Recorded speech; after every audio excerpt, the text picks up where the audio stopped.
Mr. Revron, depicted here in all white, the alleged offense conduct is grabbing, pulling, and throwing two officers to the ground. A grand jury has returned an indictment on 7 individuals for their roles in an assault on 2 police officers in Times Square on January 27th. This assault, as it did to many of you, sickened me and outraged me. We all rely on members of the NYPD every day, as I said, to keep us safe and to keep this the safest big city in America. As a lifelong New Yorker, go back, slide, this is Mr. Arocha. You can see him a bit off to the side from the officers.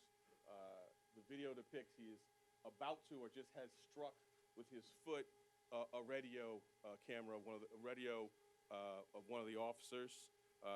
He is charged with assault in the 2nd degree. Thank you for the question. So there's been, I think your word was misinformation. There certainly has been misinformation about apprehensions. I think Arizona was one. The people arrested there not affiliated with this investigation in any way. That's the information we have from Homeland Security. I mean, I can say one of the individuals that in the offense conduct we've been talking about appeared for court in Manhattan on a different matter yesterday, and so we do not have any evidence, significantly of flight has been reported. One appeared yesterday, and we're looking forward to the next court date in this matter. Red sweatshirt, white hat on the far left. It is our contention that he kicked an officer's head multiple times. More challenging to do these identifications. So Mr. Brito is quite literally at the center of this assault. He's the person on publicly available footage who's in the middle. He is the person who is wrestling with and doing other things with the officers on the ground. He fled the scene and then was arrested on January 31st. And as many of you know, he's been held on bail since February 1st. He is charged with 2 counts of assault in the 2nd degree, obstructing governmental administration, tampering with physical evidence, and hindering prosecution in the 3rd degree.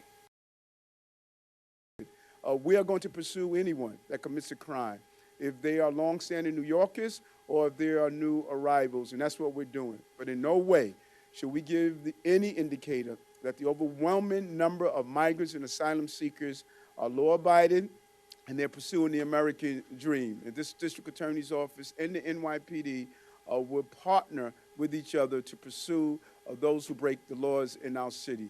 This was a despicable act. It was not only an attack on the individuals who wore the police uniform. Just as far as whether or not they're asylum seekers, we don't really dive into that. All right, we're looking at them not as asylum seekers, not as somebody here looking to make a new life for themselves. If they're here and they commit crimes, they're going to be treated as criminals, and that's what we're looking at in this case.